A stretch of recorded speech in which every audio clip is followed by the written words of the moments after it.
Bien. A ver, chicos, el tema del día de hoy, historia universal, me gusta bastante, es un tema muy bonito, de verdad, muy bonito.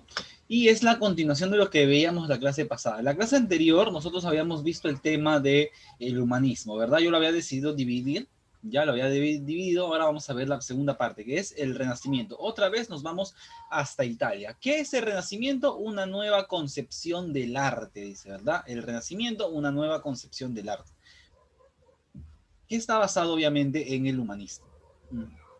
En el humanismo. Muy bien. A ver, ¿qué podemos decir del Renacimiento? En primer lugar, dice el Renacimiento, chicos, básicamente se trata de revalorar o que haya un renacer. ¿Por qué se llama Renacimiento? Porque se buscaba el renacer de la cultura clásica. La cultura clásica fue la cultura de Grecia y Roma. Entonces, en la Edad Moderna, la gente quiere volver a esa belleza, a ese arte que había en Grecia, que había en Roma, que se perdió en la Edad Media. En la Edad Media ya sabemos que existieron otros estilos artísticos, el gótico, el románico, ¿no? Pero cuando llega la época del Renacimiento, la gente quiere volver. O sea, todo el mundo, hay un gran deseo de regresar a esos valores, a ese tipo de arte, de escritura, ¿no? Que había en la antigua Grecia y en la antigua Roma, ¿no? Al esplendor de Grecia y al esplendor de Roma. Por eso se llama Renacimiento. En el examen yo te puedo preguntar en el bimestral por qué se llama Renacimiento. ¿Qué buscaba el Renacimiento? ¿El renacer de qué? De la cultura griega y la cultura romana. ¿Ya? Eso es el Renacimiento. ¿Qué más? El nuevo estilo buscaba su inspiración en modelos artísticos, ¿verdad? Los artistas recuperaron las formas simples y armoniosas, ¿no? Rechazaron la grandiosidad del gótico, ¿no? Y se centraron más en lo más sencillo y en lo de la cultura clásica, ¿no? El ser humano se volvió el centro del arte. En la Edad Media todo el arte estaba destinado a Dios, a la Virgen, a los santos, a la religión. En la Edad Moderna el hombre es el centro de todas las cosas. Eso es lo que les pregunté en el examen. En el examen, ¿cuál sería la frase que más resume el humanismo? El hombre es la medida de todas las cosas. Bien, los grandes temas religiosos siguen siendo la principal fuente de inspiración, ¿no? Aunque los personajes eran representados como si fueran personas del Renacimiento. También se representan escenas de la vida cotidiana debido al interés de nobles y burgueses. Abundan retratos de nobles, príncipes y burgueses que usaban su dinero para contratar pintores que les hagan sus retratos. Bien, ¿en qué país de Europa surge el Renacimiento? Eso mismo que el humanismo, en Italia. Ya sabemos que Italia, por su posición privilegiada en el centro del Mediterráneo, Italia pues se encargó de acumular grandes riquezas que luego la usarían en el arte, invierten en el arte. El Renacimiento presenta dos etapas bien marcadas, el Quattrocento y el Quinquecento, ya es italiano, Quattrocento y Quinquecento, son las dos grandes etapas que presenta el Renacimiento, el Quattrocento en el siglo XV y el Quinquecento en el siglo XVI, o sea, entre 1400 y 1500, ¿no? A ver, acá tenemos algunas de las obras más importantes. Bien, los artistas renacentistas firmaban sus obras y buscaban alcanzar la fama y reconocimiento. Contaban con el apoyo de los mecenas. ¿Qué es un mecenas? Personas ricas que financiaban sus obras y protegían a sus autores. Bien, entonces, por ejemplo, Miguel Ángel Buonarroti, el gran artista, el gran escultor, el gran pintor, tenía una familia detrás que le daba dinero para que haga sus obras. Los artistas cobraban muy caro. Entonces, habían familias ricas que les daban dinero a esos artistas para hacerles hacer sus obras. Entonces, te imaginas hacer esta estatua de mármol que tomaba horas y meses enteros. Tenía, obviamente, el artista tenía que cobrar muy bien por ese trabajo. Y los mecenas eran familias ricas que tenían suficiente dinero para pagar esos gustos, ¿no? A los artistas. Muy bien, ¿qué más podemos mencionar? Dice, tiene su origen en Italia entre los siglos XV y XVI, ¿no? El 400 y el 500. Se expandió luego al resto de países de Europa, ¿no? No tuvo el mismo éxito en todos los países porque hubo muchos países en donde siguió dominando el gótico, como Francia, por ejemplo, ¿no? Hasta el siglo XVII.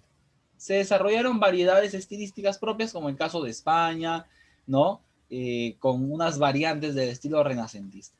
¿No? Pero sabemos que de Italia el Renacimiento pasó al resto de Europa, Alemania, Francia, España, Portugal, pasó hasta ahí. Bien, a ver, vamos a hablar acá, cronología, tiempo. En Italia surgió en el siglo XV, sabemos, en el siglo XV surge el Renacimiento en Italia, ¿no? Es la primera etapa llamada el 400, siglo XV. Y luego continuará durante el siglo XVI, que es el 500. Bien, en el resto de Europa siguió en uso durante el siglo XVII, allá estamos hablando de estos dos periodos, ¿no? Finalmente, el Quattrocento se da sobre todo en la ciudad de Florencia, al norte de Italia, mientras que el Cinquecento se da sobre todo en Roma, ¿no? En Roma, en el Vaticano. Acá tenemos el estilo. Miren, dense cuenta de los estilos distintos, ¿no? El estilo del Quattrocento y el estilo del Cinquecento. Bien. ¿Qué más podemos hablar? Por ejemplo, la importancia del artista. El pintor, escultor, arquitecto pasó de ser un simple artesano de la Edad Media a ser un artista famoso, reconocido públicamente, que firmaba sus obras y buscaba la fama. Su formación era integral, dominando varias disciplinas artísticas, científicas y humanas. Entonces, todos los artistas de la Edad Moderna, del Renacimiento, buscaban alcanzar la gloria y muchos lo lograron.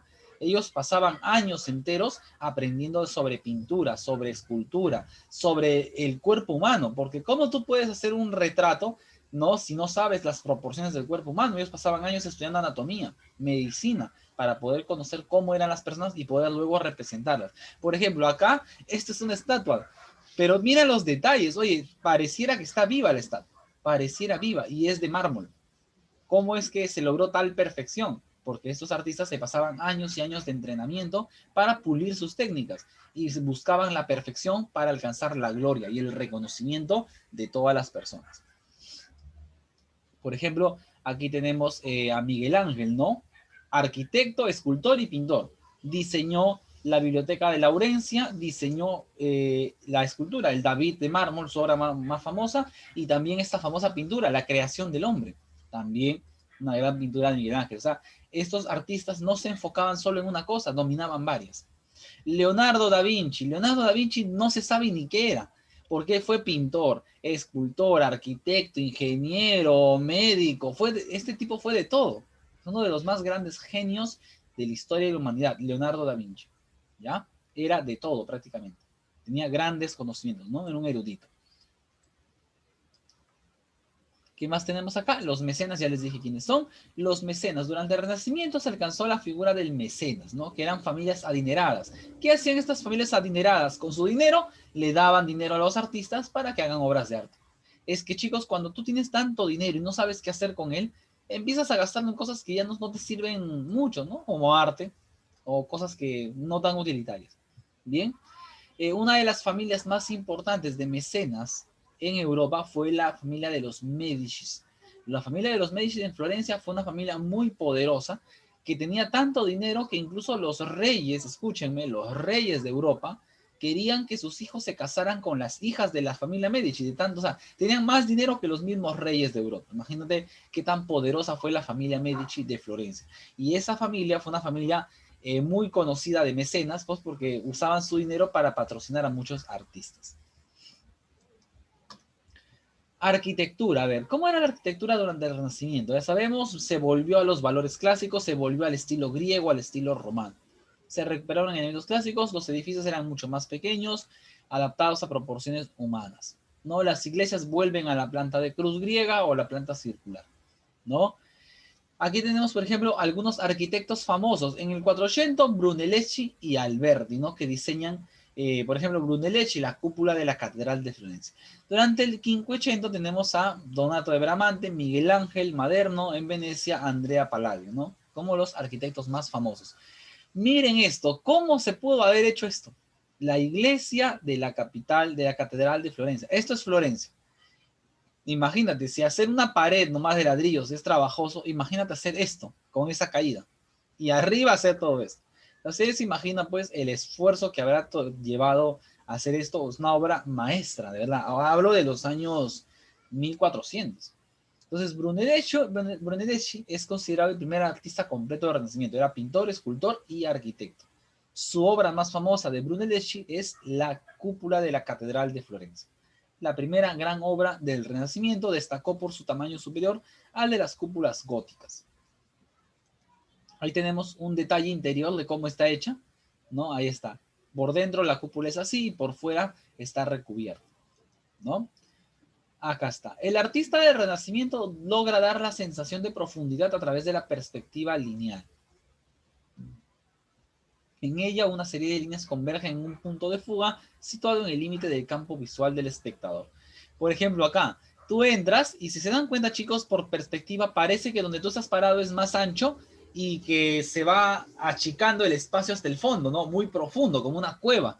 Pero conforme tú caminas, te das cuenta que eso no es así, que es solo tu perspectiva, tu visión, porque cuando tú caminas todo es igual, todo mide lo mismo, solo que tu perspectiva, ¿no? Los artistas del Renacimiento eran muy buenos en jugar con la óptica humana para darle mayor efecto a sus obras. Aquí pareciera que adelante de la iglesia es más ancho que el fondo, ¿no? Se ve muy lejano el fondo, pero cuando tú te acercas, si te das cuenta que estaban jugando con tu mente, porque todo es igual, del mismo tamaño. Pero mira qué maestros de la perspectiva eran, ¿no? Aquí tenemos, por ejemplo, obras de Alberti, tenemos pues esta iglesia, ¿no? Cuerpo superior, alerón, cuerpo inferior. ¿Ya? Un arco de triunfo romano y un cuerpo superior. Así eran las obras de este señor Alberti. Acá tenemos otra iglesia famosa, San Andrés de Mantua, ¿no? Son los estilos del 400. El Quinquecento italiano, aquí encontramos ya a Donato de Bramante, a Miguel Ángel y a Maderno, ¿no? Andrea Maderno. Acá tenemos otros estilos de iglesias. Por ejemplo, la Villa Rotonda en Venecia, Andrea Palladio. ¿No? Tenemos una cúpula adelante, tenemos 4 fachadas, planta en forma de cuadrado, ¿no? Entonces, es algo muy interesante. Muchas casas se hicieron con este estilo, con escaleras adelante, con columnas, con cúpulas. Interesante el estilo que usaban, ¿no? Ahora hablemos de la pintura, ya dejemos de hablar de lo que es la arquitectura y hablemos ahora de la pintura renacentista, ¿no? Otra vez volvemos al tema de la perspectiva, ¿no?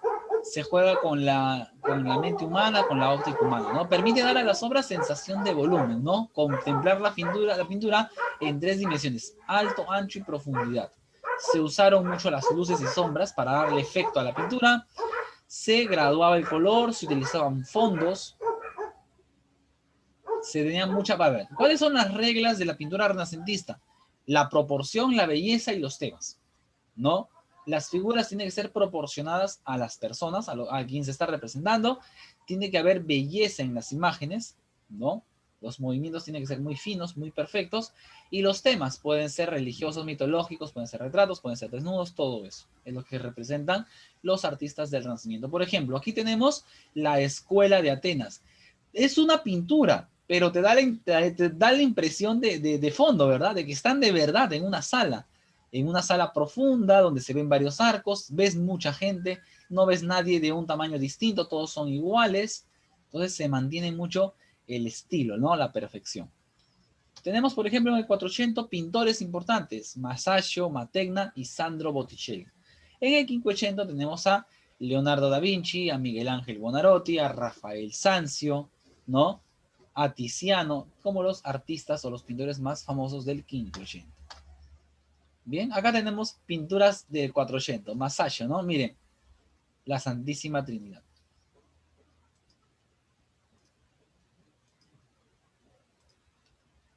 Bien, tenemos profundidad, ¿no? Mira, tú ves esta imagen, esta pintura de Jesús y de verdad parece una persona, o sea, la ves así, con su cuerpo todo normal, no lo ves plano.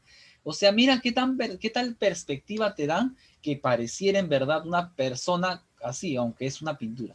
Aquí tenemos, por ejemplo, aquí tenemos la pintura más famosa de este periodo, que es la de Sandro Botticelli, El nacimiento de Venus, ¿no? El nacimiento de Venus.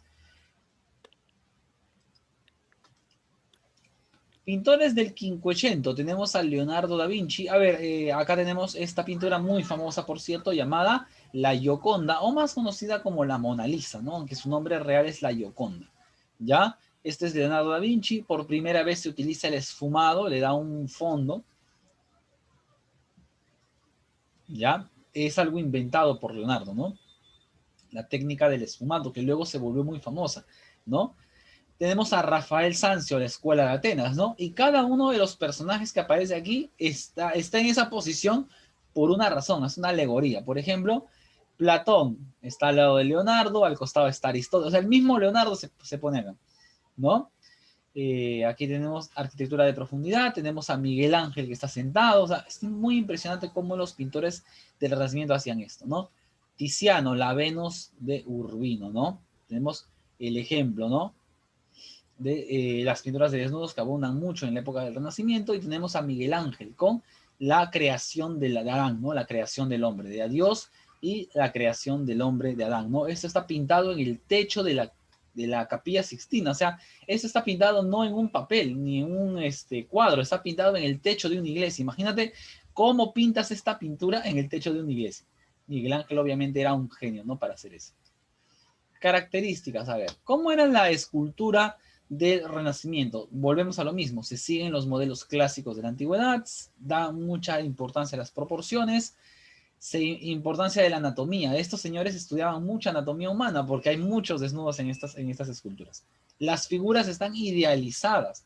Por ejemplo, tú ves esta escultura de el David y las proporciones de este hombre parece de un atleta, ¿no? De un atleta famoso que iba al gimnasio, pero ¿cuántas personas en el Renacimiento eran así? Muy pocas. La mayoría eran o más flaquitos o más gordos, pero cuando los artistas hacían sus obras de arte, sus pinturas o sus esculturas, las personas que aparecen representadas, pues aparecen con esas proporciones perfectas, ¿no?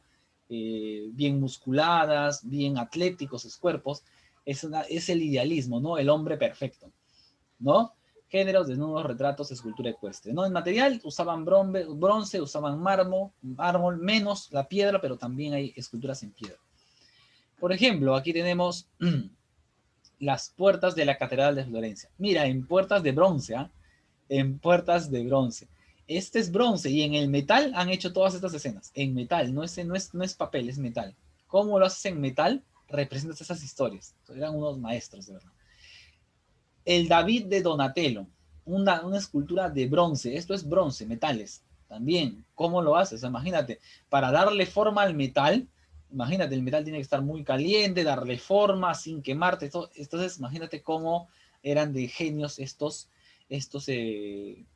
artistas, ¿verdad?